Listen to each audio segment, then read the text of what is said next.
Hi, and welcome back to the channel. My name's Pete Weir. And my name's John Prideaux. John, since AI hit the top of the hype curve, I wonder if it's time to explore what practical uses of AI are emerging. Sounds like a great idea, Pete. How the experimental approach to AI is moving into reality, where the rubber hits the road. Absolutely.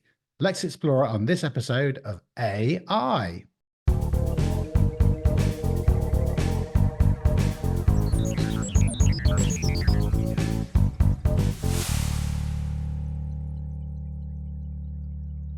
John, after our episode on AI at the top of the Gartner hype curve, I wanted to see if the experiments we're seeing are bearing some fruit in the real world. Are they solving real business issues? Yes, Pete. And I've been doing a bit of research and I found a few really interesting examples. I think each one will tell a great story, and there's absolutely a common theme which we can reveal at the end. If your AI initiative doesn't have this, then you should think twice about starting.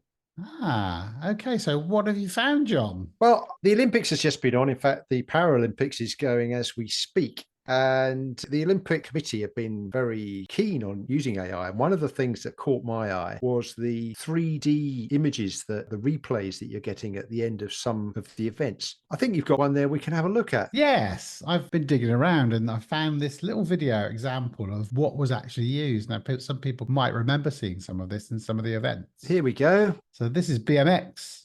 It's very clever. You see the frame freezes at a particular point, and then you get this 3D view, and then it carries on. Yeah, the camera moves around. It reminds me of something else, John. Really? You and I are both old enough to remember. Well, Do you remember The Matrix? vaguely, yes. It's in the dim and distant past. Yeah, well, it had a thing called bullet time in it. That's right. And that's giving the same impression. Just watch this. Good old Keanu Reeves there, but look at the number of cameras. Oh, wow. And they've had to go into a green screen room to get this amazing shot.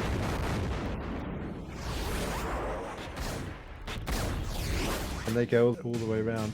In fact, they only go halfway around, don't they? It's a semicircle. Yeah. It's very interesting. And look at the equipment you needed to do that in those days, and all the pre-processing, post-processing, and all the setup. Yeah. So what they've done in the Olympics there is all in real time. So it's like a freeze frame in the middle of what they're doing. They seem to be using it as an entertainment piece between the point at which the athletes finish and the scoring hasn't come out yet to keep people's attention. The phrase I've seen is enhanced viewer experience. It's a bit fancy, isn't it? Yeah. What is it actually doing? Because it looks like there's only like 10 to 12 cameras actually there at the event. There's a couple of things. So observations of cameras at the event, which they seem to be straight line kind of 10 or 12 camera arrays, but they're not all the way around. They're not in a semicircle. Okay. So I'm guessing that it's quite hard to find information on this because I think the product providers want to keep their IP close to their chest, but they can keep the cameras away. They don't have to be arranged in a neat circle.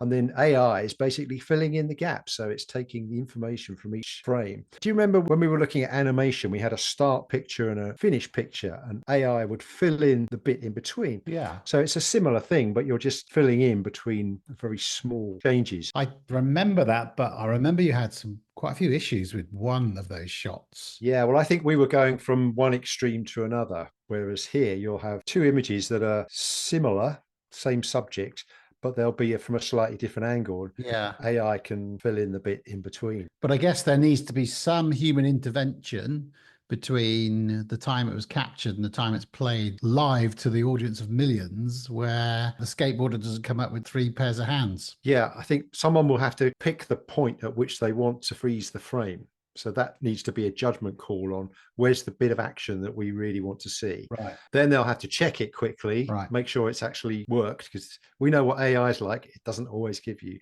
what you're expecting. And then they'll choose to either use it or not.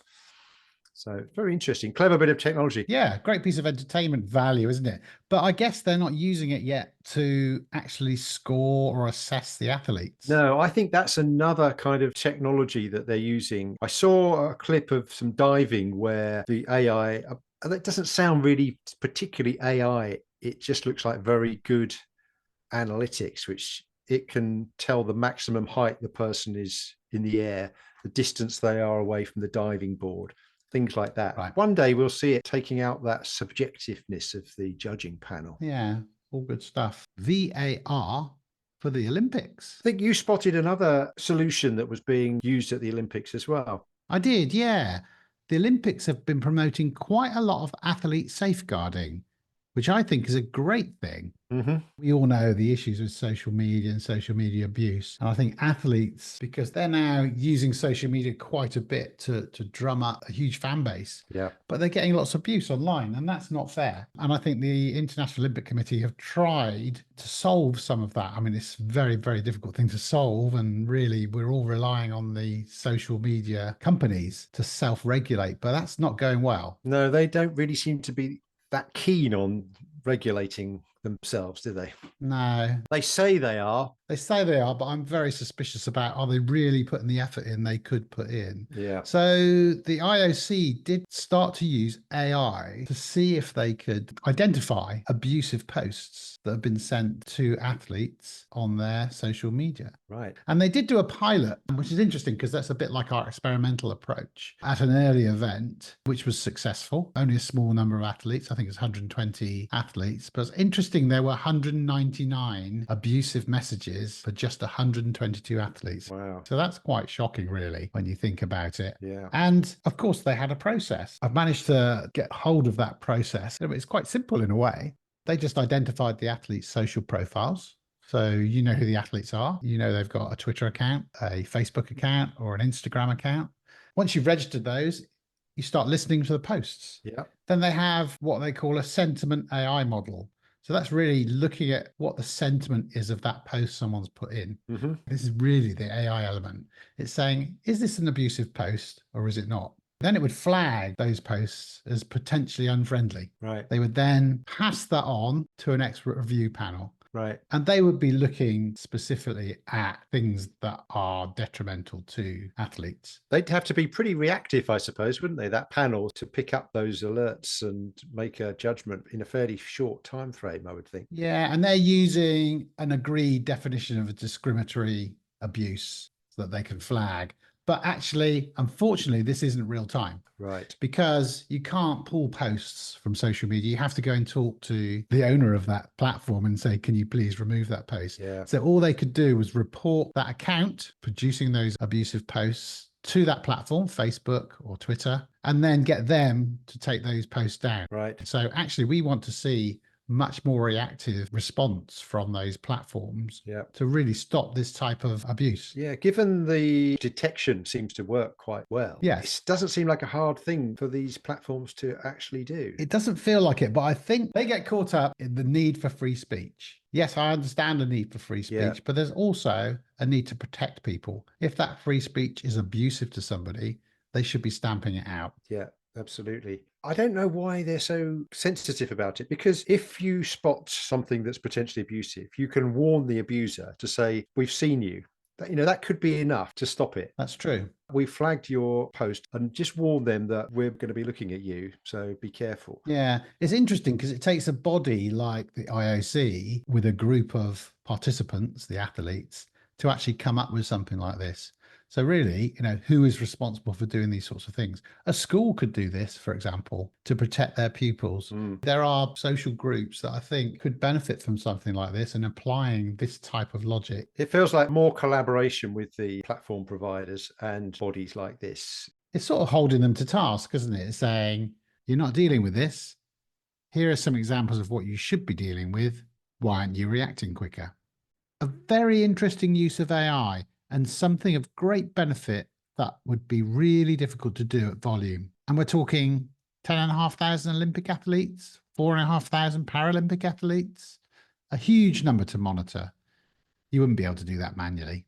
Anyway, that's enough of the Olympics. Oh, should we move on to something lighter? We got a bit serious then for a moment. We did, didn't we? Yeah. How about other industries? Have you seen anything else around, John? Well, I've been looking at some of the medical applications. Oh, yeah. They've been sort of quietly getting on with it and doing some really good things. So the example I found, which I thought illustrates how AI is being used throughout a medical workflow and diagnosis. So in this case, this is lung cancer screening, and it helps all the way from the initial scanning. AI actually does two things at the beginning. Right. It enables more more precise targeting of X-rays, so there's less exposure. Yeah. It also can fill in the gaps, so which again means you can reduce the exposure to the X-rays because AI can fill out the less information that you give it. But of course, there's someone there, professional, guiding the whole process. It's a supportive application rather than an automated application. So there's medical experts involved in that process step. Yes, yeah. So once you've got your image, there's computer-aided detection, CAD, which in the past meant computer-aided design, didn't it? It did, didn't it? I was slightly thrown by that at first, but it's computer-aided detection, completely different thing. So yeah, watch out for that one.